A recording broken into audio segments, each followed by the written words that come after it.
Territorial expansion and the incorporation of kingdoms ድንበርን ማስፋት እና የተለያዩ ግዛቶችን አንድ ላይ አጠቃሎ መያዝ people's reaction to the policy of centralization ኢትዮጵያን አንድ በማድረግ ሂደት ላይ የሰዎች ምላሽ ምን ይመስል ነበር territorial expansions by the kings of the central highland kingdom were common even in the medieval period ይሄ የድንበር ማካለል ወይንም ድንበር ማስፋት አንድ የማድረግ ሂደት በሜዲቫል ፔሪድ ላይም ወይንም በመካከለኛው ዘመን ላይም የተለመደ በተለያዩ ሀገራት የተለመደ ሁኔታ ነበር for instance king አምደጽዮን had embarked on a major territorial expansion ለምሳሌ ንጉስ አምደጽዮን ሰፊ የሆነ ግዛትን ማካለል ችሏል as we have seen one of the main features of the reign of ንጉስ and later ንጉሰ ነገስት ሚኒሊክ was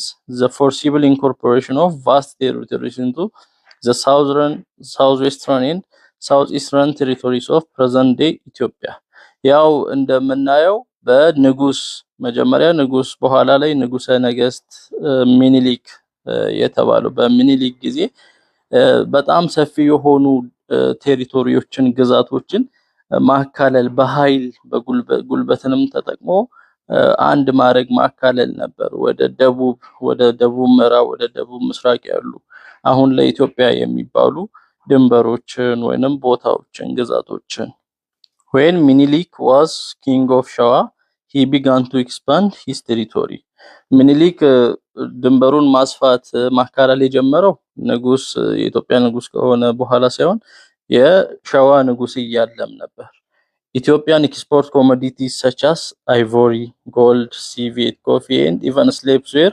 mostly obtained in these areas, notably in southern Ethiopia. በተለይ ኢትዮጵያ ወደ ውጭ ኤክስፖርት የምታደርጋቸው ዕቃዎች እንደ ዝሆን ጥርስ እንደ ወርቅ እንደ ሲቬት ዝባድ ወይንም ጥርኝ ሽቶ ለመስራት የሚጠቅም ነው ኮፊ ቡና ኢቨን ስሌቭስ ባሪያዎች ከነዚህ አካባቢዎች ነበር በብዛት ኤክስፖርት የሚሆኑት ንጉስ ሚኒሊክ more than any other monarch before him appears to have attempted to gain from the natural wealth of southwestern Ethiopia ከንጉስ ሚኒሊክ ከሌሎች ከሱ በፊት ካሉ ንጉሶች ይልቅ የተፈጥሮ ሀብትን በደቡብ ምዕራብ ኢትዮጵያ ውስጥ ያሉ የተፈጥሮ ሀብትን ጌን ለማድረግ ለመውሰድ ወይንም ለመቀበል ጥረት አድርጓል ፈልጓል ሚኒሊክ desired to govern lands in southwestern Ethiopia በደቡብ ምዕራብ ኢትዮጵያ ያሉ ምድሮችን መግዛት ፈልጓል and to realize his aim of extending into this fertile region ስለዚህ ወደዚህ ለም ወደ ሆነው region ግዛቱን ለማስፋት ፈልጓል he worked hard to improve the quantity and quality of his weaponry የጦር መሳሪያውንም ጥራት እንዲሁም መጠንን ለማሳደግም ለማሻሻልም ጥሯል ሚኒሊክ also wanted to control the long distance trade in southern and southwestern Ethiopia በደቡብ እንዲሁም በደቡብ ምዕራብ ኢትዮጵያ ያለውን የረጅም ርቀት ንግድ ለመቆጣጠር ፈልጓል Minilik's territorial expansion had 3 phases. የሚኒሊክ የድንበር ማስፋት ሂደት 3 ፌዞች ነበሩት 3 ክፍሎች The first covered the period from 1870 to 1889 የመጀመሪያው ፌዝ ድንበር ማስፋቱ ከ1870 እስከ 1889 ነው ሁለተኛው The second stage was conducted between 1889 to 1896 ከ1889 እስከ 1896 ሶስተኛው ስቴጅ ደግሞ ከ1896 እስከ 1900 ነው ያው ንጉስ ሚኒሊክ ኦፍ ሸዋ began his territorial expansion while he was the king of Shawa in the 1870s ንጉስ ሚኒሊክ የሸዋ ንጉስ ሆኖ እያለ ነው የቴሪቶሪያል ኤክስፓንሽኑን የጀመረው ወይንም ግዛቱን ማስፋት የጀመረው በ1870 ነው ወደ ንግስና የመጣው ዮሐንስ አጼ ዮሐንስ ከሞተ በኋላ በ1889 እንደሆነ እናውቃለን ግን እስከዛ ድረስ የመጀመሪያው ስቴጁን እያሰፋ ነበር ግዛቱን The first to be incorporated by ንጉስ ሚኒሊክ of ሸዋ in the early 1870s were the ኦሮሞ clans of ሸዋ። የመጀመሪያው በንጉስ ሚኒሊክ ግዛት ማካለል ላይ እጅ ውስጥ የገቡት የኦሮሞ ክላንስ ወይንም የኦሮሞ ጎሳዎች ናቸው። በሸዋ ያሉ የኦሮሞ ጎሳዎች። Then the forces of ሸዋ got the peaceful submission of ኪስታኔ ጉራጌ people። ከዛ ይሄ የሸዋ ኃይላት በሰላም የኪስታኔ የጉራጌ ህዝቦች ክስታኔ የሚባሉ የጉራጌ ህዝቦች who were predominantly Christian በብዛት ክርስቲያን የሆኑ ናቸው። እነዚህ በሰላማዊ መንገድ ኃይል ሳይጠቀም ነበር እነዚህ አንድ የሆኑት። The people of southern Gurage gave the forces of King Minilik stiff resistance organized under their leader Hassan Injamo who was from the people of ቀበና። ነገር ግን የደቡብ ጉራጌ ህዝቦች የንጉስ ሚኒሊክን አንድ የመሆን ሐሳብ አልተቀበሉም እና ተቃወሙት። ከፍተኛ የሆነ ትግል አደረጉ በመሪያቸው ሐሰን ኢንጃሞ በሚባለው መሪያቸው እና ሐሰን ኢንጃሞ ከቀበና የወጣ ሰው ነው። This area was subdued by the forces of ራስ ጎበና ዳቼ only in 1888 after 10 years of resistance። ይሄ ኤሪያ ደቡብ ጉራጌ በቁጥጥር ስር የገባው በ1888 ከ10 ዓመት ትግል በኋላ በ1888 በራስ ጎበና ዳቼ መሪነት በሚመራው ኃይል ነው እጁን የሰጠው ወደ አንድነቱ የገባው። South Western Ethiopia, which is very rich in natural resources, was a bone of contention between ንጉስ ሚኒሊክ of ሸዋ and ንጉስ ተክለ ሃይማኖት of ጎጃም። ደቡብ ምዕራብ ኢትዮጵያ በተፈጥሮ ሀብት የበለጸገችው ደቡብ ምዕራብ ኢትዮጵያ በንጉስ ሚኒሊክ እና በንጉስ ተክለ ሃይማኖት መሃል የፉክክር ሜዳ ሆና ነበር።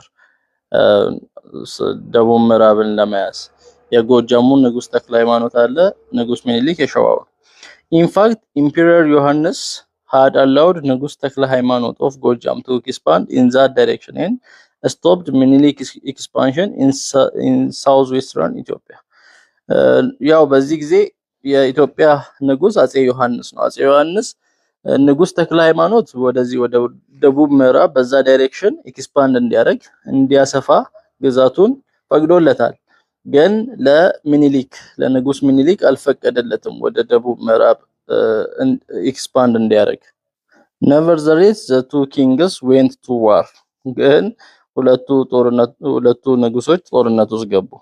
And in the subsequent battle fought at Imbrabo on 6 June 1882, the forces of Minilik defeated ሃይማኖት ተክለ ሃይማኖት forces። እና በጁን 6 1882 ላይ በተደረገ በባትል ኦፍ ኢምቤቦ ወይንም በኢምቤቦ ጦር ሜዳ በተደረገ ጦርነት ሚኒሊክ ተክለ ሃይማኖትን አሸነፈ። የተክለ ሃይማኖት ጦሮችን ሰራዊቶችን The Shawan victory over the forces of Gojam at the Battle of Imbebo gave ንጉስ ሚኒሊክ the opportunity to expand toward southwestern Ethiopia። ስለዚህ የጎጃም ኃይላትን ሸዋዎች ማሸነፋቸው ንጉስ ሚኒሊክ ወደ ደቡብ ምዕራብ ኤክስፓንድ እንዲያደርግ ኃይል ሰጠው ወይንም ጉልበት ሰጠው። After the Battle of Imbebo, the local rulers of the kingdoms of southwestern Ethiopia, the 5 Oromo kingdoms in the Gibe region and the Leka states in Wallagga were persuaded to accept peaceful submission to the forces of ንጉስ ሚኒሊክ and incorporation into the Shawan kingdom። ከዚህ ከኢምቤቦ ጦርነት በኋላ የደቡብ ምዕራብ መሪዎች ሎካል ሊደሮች አሉ። በየቦታው የሆነ ጎሳን ወይንም የሆነ ክልልን የሚመሩ መሪዎች አሉ። እነዛ መሪዎች አምስቱ የኦሮሞ ኪንግደሞች ወይንም ግዛቶች ንጉሳዊ ግዛቶች እንዲሁም የወለጋ የለቃ ስቴትስ የሚባሉ ሁሉም በሰላማዊ መንገድ ከዚህ ከሸዋ ኪንግደም ጋር ኢንኮርፖሬት ለማድረግ ለመቀላቀል ወሰኑ በሰላማዊ መንገድ ያለ ጦርነት። In return for their peaceful submission, ንጉስ ሚኒሊክ recognized the internal administrative autonomy of these kingdoms። በሰላማዊ መንገድ ስለተቀላቀሉ ንጉስ ሚኒሊክ በእነዚህ ግዛቶች ላይ ኢንተርናል አውቶኖሚ ፈቀደላቸው። የሚገዙትን ግዛት እንዲገዙ ራስ ገዝ ሆነው እንዲቀጥሉ ፈቀደላቸው ለነዚህ ግዛቶች። ኪንግ አባጂፋር ኦፍ ጂማ የጂማው ንጉስ አባጂፋር፣ ጆቴ ቱሉ ኦፍ ለቃቀለም የለቃቀለም ጆቴ ቱሉ ኤንድ ኩምሳ ሞረዳ ኦፍ ለቃነቀምት የለቃነቀምት ኩምሳ ሞረዳ ቢሎንግ ቱ ዘ ሊስት ኦፍ local rulers who submitted peacefully to Minilik in the years between 882 and 884 እነዚህ ንጉሶች በሰላማዊ መንገድ ከንጉስ ሚኒሊክ ጋር አንድ የሆኑ ናቸው ከ1882 እስከ 1884 ባለው ጊዜ። The campaigns of expansion of the forces of ንጉስ ሚኒሊክ in the southern and southeastern regions were not as strong as the resistance in አርሲ ወላይታ ኤንድ ከፋ። ከዛ በኋላ የተደረጉ ዘመቻዎች የማስፋት ወይንም የማስፋፋት ዘመቻዎች በንጉስ ሚኒሊክ በደቡብና በደቡብ ምስራቅ ክልሎች የተደረጉት እንደነ አርሲ የሆነ ጠንካራ የሆነ ተቃውሞ ያጋጠማቸው አልነበረም። አርሲ ወላይታና ከፋ እነዚህ ጠንካራ የሆነ ትግል ያደረጉ ናቸው አንድ ላለመሆን። In these areas the people put up a stiff resistance to the Shawan forces በእነዚህ ኤሪያዎች ህዝቦቹ በጣም አደገኛ የሆነ ትግል ነው ያደረጉት እነዚህ የሸዋ ፎርሶችን የሸዋ ኃይልን በመቃወም። The አርሲ ኦሮሞ gave the Shawan forces a very stiff resistance የአርሲ ኦሮሞዎች በተለይ ለሸዋ ኃይላት አደገኛ የሆነ ትግል ነው ወይንም ከፍተኛ የሆነ ትግል ነው ተቃውሞውን ያደረጉት። The Shawan forces had to make 6 unsuccessful military campaigns to incorporate አርሲ የሸዋ ኃይላት አርሲን ለመያዝ አርሲን ለመቆጣጠር አንድ ለማድረግ 6 ዘመቻዎችን ወታደራዊ ዘመቻዎችን ያደረጉት በስድስቱም ሳይሳካላቸው። In some of these campaigns launched to incorporate አርሲ ንጉስ ሚኒሊክ himself personally took part ስለዚህ በአንዳንዶች በእነዚህ ዘመቻዎች በተለይ አርሲን አንድ ለማድረግ ንጉስ ሚኒሊክ ራሱ መጥቶ ነበር ጦርነቱን የተዋጋው። Finally after 4 years of brave fighting the Arsi Oromo were defeated in 1886 at the Battle of Azuli ከአራት አመታት ትግል በኋላ አርሲዎች ከአራት አመታት ትግል በኋላ በ1886 አርሲ ኦሮሞዎች ተሸነፉና በአዙሊ ጦርነት በባትል ኦፍ አዙሊ ተሸነፉና እጃቸውን ሰጡ አንዱ ነው። The well armed and military better experienced Shawan forces that finally defeated the forces of the Arsi Oromo were led by ራስ ዳርጌ the uncle of ሚኒሊክ እና በስርዓት ታጥቆ የመጣው በወታደራዊ በሚሊተሪ የተሻለ ሆኖ የተገኘው የሸዋ ኃይል ወይንም የሸዋ ፎርስ በእየተመራ የመጣው አርሲ ኦሮሞን ሲያሸንፍ እየተመራ የመጣው በራስ ዳርጌ ነበር።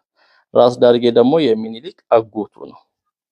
In the Arsi campaign the Oromo general ራስ ጎበና ዳቺ who had a significant role in the early campaigns of ንጉስ ሚኒሊክ's territorial expansion had taken part as a military commander of the forces of ንጉስ ሚኒሊክ።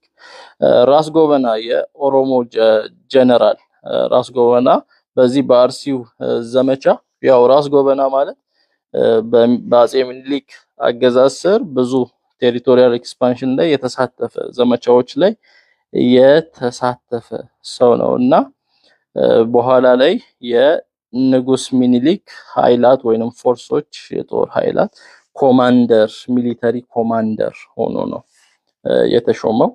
The RC campaign was one of the bloody campaigns that claimed the lives of many people ይሄ የአርሲው ዘመቻ በጣም ደም የፈሰሰበት ዘመቻ ነው የብዙ ሰዎችን ህይወት የቀጠፈ ነው።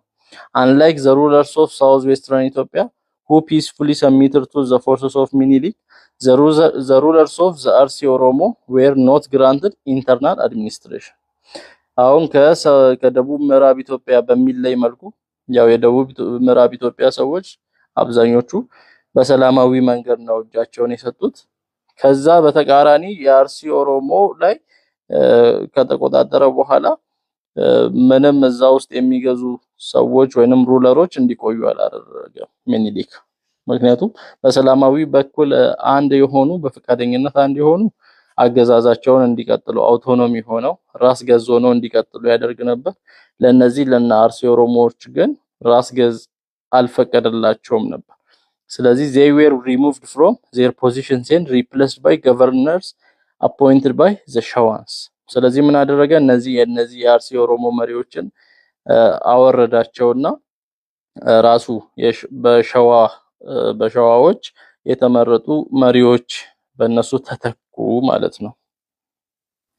አርሲ served as a stepping stone for Minilik's expansion into the Emirate of Harar።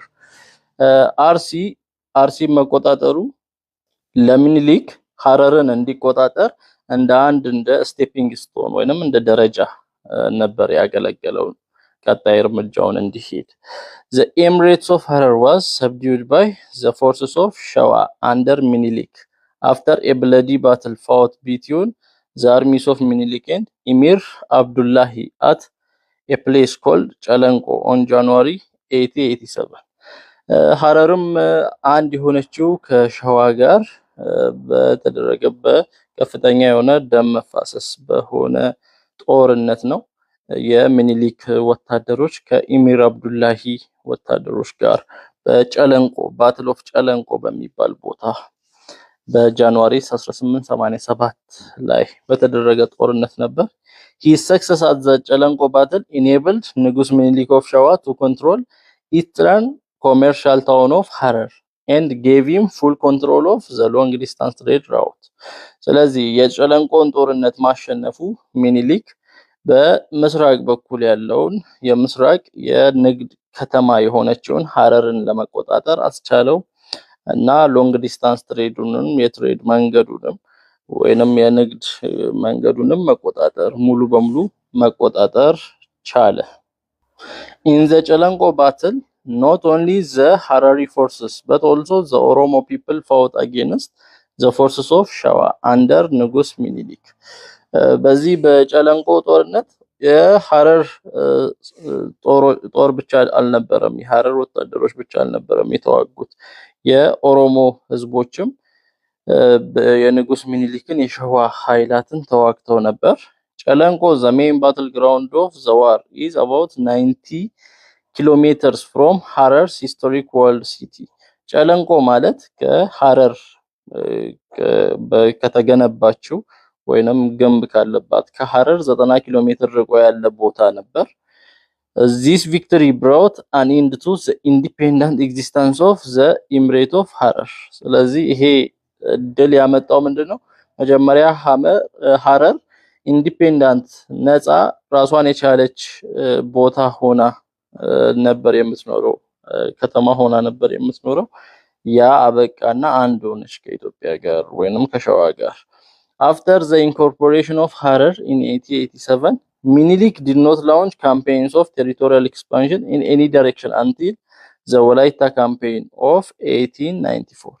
ከዚህ ከሐረሩ ዘመቻ በኋላ ሚኒሊክ ምንም አይነት ዘመቻ አላደረገም ነበር እስከ ወላይታው ዘመቻ ድረስ። የወላይታውን ዘመቻ በ1894 ነው ያደረገው። mainly because of ለምንድነው ያላደረገው ዘመቻ? because of the great famine in Ethiopia በኢትዮጵያ በተከሰተ ከፍተኛ ረሃብ ምክንያት ነው። which lasted from 1888 to 1892 and was known as ክፉ ቀን እና የሆነውም ትልቅ ረሃብ የሆነው ከ1888 እስከ 1892 ነበርና ክፉ ቀን የሚባል ስምም ተሰጥቶት ነበር። the ክፉ ቀን had severely affected the country, particularly the northern and central regions of Ethiopia። ይሄ ክፉ ቀን በጣም ኢትዮጵያን ወይንም ሀገሪቷን በጣም ነው አፌክት ያደረገው ወይንም የጎዳው በተለይ ሰሜኑንና ማዕከላዊ ኢትዮጵያን። The independent kingdom of Walaita was one of the areas in southern Ethiopia whose rich resources had attracted the army of Emperor Minilik። ይሄ የወላይታ ራሱን የቻለ ግዛት ወይንም ኪንግደም በደቡብ ኢትዮጵያ ካሉ በተፈጥሮ ሀብት ከበለጸጉ ቦታዎች አንዱ ነበር እና ይሄም ቦታ የንጉስ የአጼ ሚኒሊክን ትኩረት ስቦታል። The campaign for the incorporation of Wolaita was probably the bloodiest of all the campaigns. ወላይታን አንድ ለማድረግ የተደረገው ዘመቻ አንድ ለማድረግ ከተደረገው በኢትዮጵያ ከሁሉም በጣም ደም የፈሰሰበት ተብሎ ይታሰባል። ይሄ ከሁሉም ብዙ ደም የፈሰሰበት In this campaign, Emperor Minilik personally participated. በዚህ ዘመቻ አጼ ሚኒሊክ ራሱ ነው የተሳተፈው። Many notable war leaders of Emperor Minilik such as ራስ ሚካኤል፣ ፊታውራሪ ገበየው፣ ሊቀ መኳስ አባተ፣ ደጃች ባልቻ፣ ራስ ወልደ ጊዮርጊስ and አባ ጂፋር II had taken part in the Wolaita campaign. በዚህ በወላይታው ዘመቻ ብዙ የታወቁ የጦር መሪዎች የተሳተፉበት ነው። የንጉስ ሚኒሊክ የጦር መሪዎች የተሳተፉበት ነው እዚህ ጋር የተዘረዘሩት ሁሉ።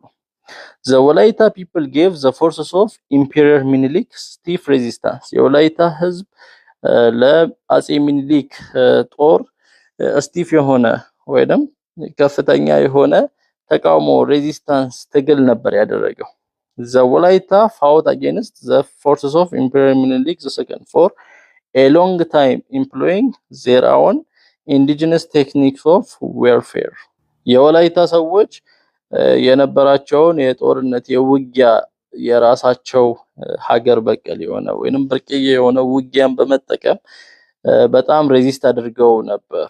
እዚህ ጋር የምናየው በስዕሉ ላይ ካዎጦና ነው። ካዎጦና the last king of Wolaita የወላይታ የመጨረሻው ንጉስ ነው። The people of Wolaita organized under their king Kaotona put up a determined fight to repulse the forces of Emperor Minilik II እና የወላይታ ህዝቦች በካዎጦና በመመራት የሚኒሊክን የአጼ ሚኒሊክን ፎርስ ወይንም ኃይላት ለማባረር ብዙ ጥረት አድርገዋል። Finally Kaotona the last king of Wolaita was wounded and captured and he became a prisoner for the rest of his life. በመጨረሻም ካዎጦና የወላይታው የመጨረሻ ንጉስ ቆሰለ፣ ተያዘ እና እስከ እድሜው መጨረሻ ድረስ እንደታሰረ ነው የምናየው። The 1894 campaign of Emperor Minilik II brought an end to the independence of the kingdom of Wolaita and the kingdom became part and parcel of the emerging modern Ethiopian imperial state. ስለዚህ ይሄ የ1894ቱ የወላይታው ዘመቻ ኢንዲፔንደንስ የነበረችውን ወላይታን ወይንም ራሷን ችላ የነበረችውን ወላይታ ያ ግዛት ያበቃበትና አንድ የሆነችበት ጊዜ ነው እና ወሳኝ የሆነ ለዘመናዊዋ ኢትዮጵያ ግዛት ወሳኝ የሆነ ዘመቻ ነበር። The other independent kingdom to be incorporated by the forces of Emperor Minilik was the kingdom of Kafa. ሌላው በአጼ ሚኒሊክ የተደረገው አንድ የሆነው ኢንዲፔንደንት ስቴት የከፋ ስቴት ናት ወይንም ከፋ። The campaign to incorporate Kafa was carried out after Ethiopia's spectacular victory over the Italians. ይሄ የከፋው ዘመቻ የተካሄደው ኢትዮጵያ ጣሊያንን ካሸነፈች በኋላ ነው። ከጣሊያን ከአድዋ ድል በኋላ ነው። Kafa was an independent state with its own dynasty. ከፋ ኢንዲፔንደንት ስቴት ናት፣ ራሷን የቻለች ግዛት ናት፣ የራሷ የሆነ ስርወ መንግስት ያላት ናት። The people of Kafa stood firm against Emperor Minilik's forces led by their monarch ታቶ ጋኪስ ሸሬቾ እና የከፋ ህዝቦች የአጼ ሚኒሊክን ኃይላት ተቃውመው ነበር እና መሪያቸውም ታቶ ጋኪስ ሸሬቾ ይባል ነበር። ራስ ወልደ ጊዮርጊስ commanded Emperor Minilik's army. ወደ ከፋ የመጣውን የሚኒሊክን ጦር እየመራ የመጣው ራስ ወልደ ጊዮርጊስ ነበር። Like to that of Wolaita kingdom, the military confrontation between the forces of Emperor Minilik and the kingdom of Kafa was concluded with immense loss of human life and material damage. እንደ ወላይታው ዘመቻም ይሄ የከፋው ዘመቻ ከፍተኛ የሆነ ሰው ያለቀበት ከፍተኛ የሆነ የዕቃ ጉዳት ዳሜጅ የደረሰበት እንደነበረ ይታወሳል። ታቶ ጋኪ ሼሬቾ the last king of Kafa was wounded and captured and he became a prisoner for the rest of his life until his exile and death. ታቶ ጋኪ ሼሬቾ የከፋ የመጨረሻው ንጉስ ነው እና ቆሰለና ተያዘ። ከዛ በኋላ ለቀሪው ዘመን እስረኛ ሆኖ ታሳሪ ሆኖ ነበር የኖረው። በመጨረሻም ግዞተኛ ሆኖ እንደሞተ እስኪሞት ድረስ ማለት ነው። ታቶ ጋኪ ሼሬቾ እዚህ በስዕሉ ላይ እንደምናየው the last king of Kafa. The post-Adwa campaigns of territorial expansion of Emperor Minilik were intended to check the advance of the European colonial powers who sought to preempt Minilik's further expansion. ከአድዋ ጦርነት በኋላ የተደረገ የነበረው የግዛት ማስፋት ሁኔታ አውሮፓውያን ነበሩ፣ በቅኝ የሚገዙ አውሮፓውያን ነበሩ። በዛ በዙሪያ በኢትዮጵያ ዙሪያ እንዳሉም ቼክ ለማድረግ የተደረገ የድንበር ማስፋት ወይንም ግዛት ማስፋት ነበር። It was in the post-Adwa period that Emperor Minilik managed to incorporate Benishangul, Gambela, Borana and much of the Ogaden. ከዚህ ከአድዋ ጦርነት በኋላ ነበር አጼ ሚኒሊክ እነ ቤንሻንጉልን እነ ጋምቤላን እነ ቦረናን እነ አብዛኛው የኦጋዴንን ፓርት አንድ ማድረግ የቻለው ወደ ኢትዮጵያ ግዛት ማድረግ የቻለው። The rulers of the newly incorporated regions of the Ethiopian Empire were also actively involved in the last campaigns of subduing new territories. አዲስ ወደዛ ግዛት የገቡ የተጠቃለሉ ኢንኮርፖሬትድ የሆኑ ክልሎች እንኳን እንደዚህ በዘመቻዎች ላይ በጣም በመጨረሻዎቹ ዘመቻዎች ላይ አዳዲስ ግዛቶችን በማስፋፋት ላይ ይሳተፉ ነበር። እነሱ ራሳቸው አንድ የሆኑት ራሳቸው For instance, in the incorporation of the sheikdoms of Asosa, Benishangul and Komosha, the role of the rulers of the newly incorporated regions, that means ደጃች ጆቴ ቱሉ of ቀለም and ደጃች ኩምሳ ሞረዳ of ነቀምት was very significant. በተለይ አሁን ለምሳሌ እነ አሶሳን እነ ቤንሻንጉልን እነ ኮሞሻን አንድ በማድረግ ኢንኮርፖሬት በማድረግ ሂደት ላይ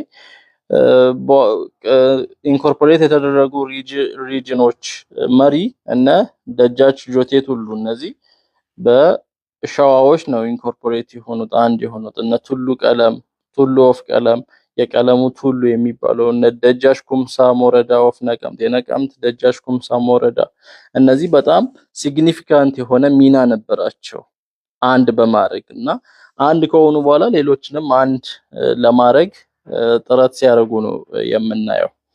they gave military support እንዴት ነው የጦር ድጋፍን ሰጥተዋል ለራስ መኮንን who was sent to incorporate these sheikdoms እነዚህን sheikdomsዎች አንድ እንዲያደርግ የተላከው ራስ መኮንን ነበር እና አሶሳን ቤንሻንጉልን The defection of Sheikh Abdurrahman Hojeli to the side of Ras Makonnen aborted the united resistance of the local people against the strong army of Emperor Minilik II. እንግዲህ ሼክ አብዱራህማን ቁጥጥር ስር ነበሩና የሼክ አብዱራህማን ሆጀሌ ሽንፈት ለራስ መኮንን መሸነፉ እነዚህ ቦታዎች በአጼ ሚኒሊክ ቁጥጥር ስር እንዲሆኑ ያደረገ ነው።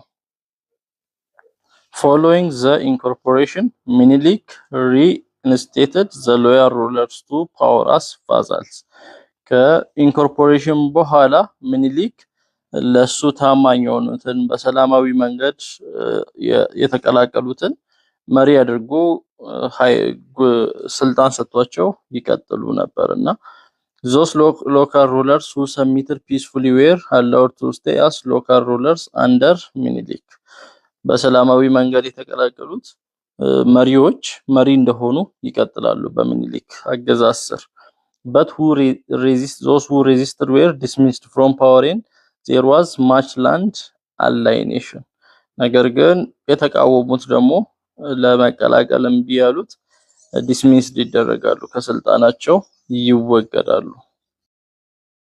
the nature of the north and south's land tenure system በሰሜን እና በደቡብ ያለው የመሬት ንብረትነትን አያያዝ Northern and Southern Ethiopia had different land tenure systems. ሰሜንና ደቡብ ከመሬት ጋር ያላቸው የንብረትነት አያያዝ ይለያያል። Especially after the 19th century. በተለይ ከ19ኛው ክፍለ ዘመን በኋላ The traditional community system of land ownership has continued in the north. ባህላዊው የመሬት አያያዝ የመሬት ባለቤትነት ቀጥሎ ነበር በሰሜኑ በኩል Many provinces in Ethiopia, northern regions including Tigray, Begemeder, Gojam, Wollo and northern Showa had communal land ownership. አብዛኞቹ ግዛቶች በሰሜን በኩል ያሉት በኢትዮጵያ ሰሜን ክልል ያሉት በተለይና ትግራይ፣ በገምድር፣ ጎጃም፣ ወሎ፣ ሰሜን ሸዋ ኮሚናል የሚባል አይነት የመሬት ባለቤትነት ነበር የነበራቸው። ምን አይነት ነው? Anyone who could prove a blood connection to the landowner or the original possessor of the land as well as the creator of the first settlement had the right to claim the land. ማንኛውም የደም ግንኙነት ያለው ከዛ መሬት ጋር የደም ግንኙነት ያለው የመሬት ባለቤትነትን ፕሩቭ ማድረግ የሚችል የመሬቱ ባለቤት ነው ወይንም ደግሞ ኦሪጂናሊ ያንን ቦታ የያዘው በመጀመሪያ ያ ሰው እስከሆነ ድረስ ወይንም ደግሞ የመጀመሪያው እዛ ቦታ የሰፈረው ሰው ወይንም ያንን ቦታ የያዘው ሰው ክሬት ያደረገው ሰው ያ እስከሆነ ድረስ ወይንም ደግሞ የመሬቱ ባለመብት ነኝ እስካለ ድረስ የመሬትን ባለቤትነት ሊኖረው ይችላል ማለት ነው። As a result, most of the land in northern Ethiopia was based on the rist system. ስለዚህ በሰሜኑ በኩል ያለው የመሬት አያያዝ ርስት የሚባል ሲስተም ነበር፣ የርስት ሁኔታ ነበር። ርስት is the hereditary right to hold and use land. ርስት በዘር ሐረግ አሁን አንድ አባት ሲሞት ለልጁ ያወርሳል። ስለዚህ በመወራረስ የሚቀጥል ነው ርስት የሚለው።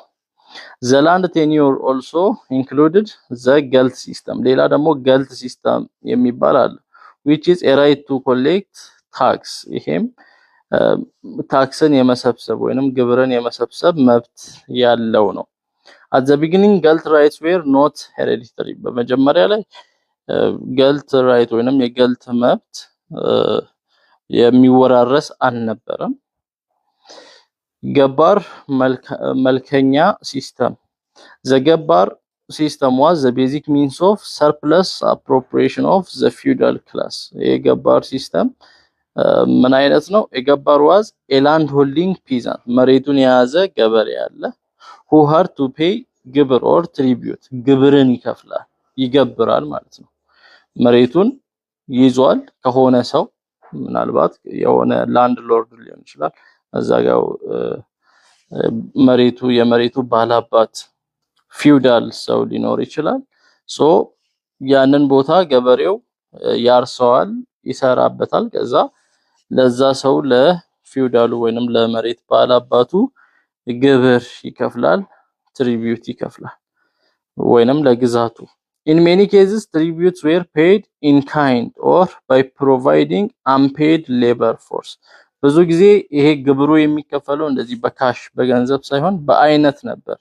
ለምሳሌ ጉልበት ያልተከፈለበትን ጉልበት በማውጣት ያ ማለት የጉልበት ስራ በመስራት ምናምን ለዛ ሰው free labor services was given by the peasant and members of his family to the ባለገልት or መልከኛ in times of grain production.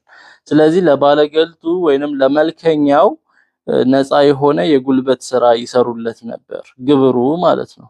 ያንን መሬት ስለያዘ ያገበሬው ወይንም የገበሬው ቤተሰብ ለዛ ለመሬቱ ባላባት ለመልከኛው የተለያዩ ግብሩ ከግብሮቹ አንዱ የጉልበት ስራ መስራት ሊሆን ይችላል።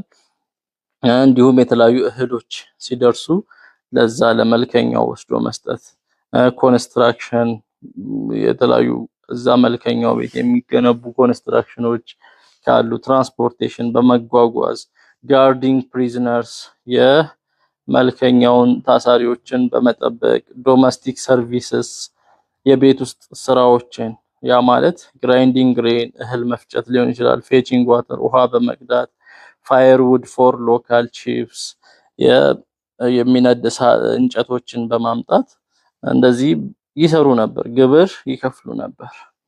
The Galt owners not only kept a portion of the tax collected from their Galt areas but also got gifts and services. አሁን እነዚህ መልከኞቹ ገልት ኦነሮቹ ታክስ ብቻ አይደለም የሚወስዱት ወይንም ግብር ብቻ ሳይሆን የተለያዩ ስጦታዎችን የተለያዩ አገልግሎቶችን ያገኛሉ including unpaid labor የጉልበት ሳይከፍሉ የጉልበት ሰራተኛም ያገኛሉ። Gradually Galt rights become hereditary and the rest Galt system emerged. ከዛ ይሄ የገልት አሰራር የሚወራረስ ሆነ ማለት ነው። በኋላ ላይ hereditary ከሆነ በኋላ የርስት ገልት ሲስተም ተጀመረ። Galt land was given by the state to government official. ይሄ የገልት መሬት ወይንም ለመልካኛዎቹ የሚሰጠው ከሀገሪቷ ለመንግስት ባለስልጣናት ነው የሚሰጠው። Galt owners could be either individuals or institutions. ስለዚህ የገልት owners የሚባሉት አንድ ግለሰብ ሊሆን ይችላል ወይንም ደግሞ የሆነ ተቋም ሊሆን ይችላል። ምን አይነት እንደ ቸርች እንደ ገዳም ያሉ ሊሆኑ ይችላሉ። The Galt owners were known as መልካኛስ and they represented the government in their Galt areas. ስለዚህ ይሄ የገልት ኦነሮቹ ባለቤቶቹ መልከኛ ነው የሚባሉት። መልከኛ ማለት ያንን ቦታ የተቆጣጠረ ስለዚህ በመንግስት የተሰየሙ ናቸው፣ ያንን ቦታ የሚወክሉ ናቸው፣ ያንን የያዙበትን ቦታ።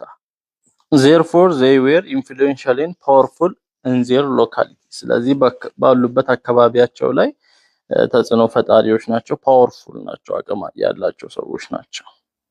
Changing dynamics of land tenure in the south. በደቡብ ያለውን ከመሬት ጋር ተያይዞ ያለውን ነገር የመሬት ባለንብረትነትን መቀየር። Minilik's expansion to the south, west and east brought significant changes. የሚኒሊክ ማስፋት ወደ ደቡብ ወደ ምስራቅ ወደ ምዕራብ የተለያዩ ለውጦችን አምጥቷል በቦታዎቹ ላይ። On the one hand, it eased the congestion in the rest lands of the north by providing new areas of settlements. በመጀመሪያ ደረጃ ለርስት ተብሎ የሚያዙ መሬቶችን መጨናነቅ በሰሜኑ ቦታ ላይ መጨናነቅ ነበር። እሱ እንዲቆም አድርጓል። ለምን?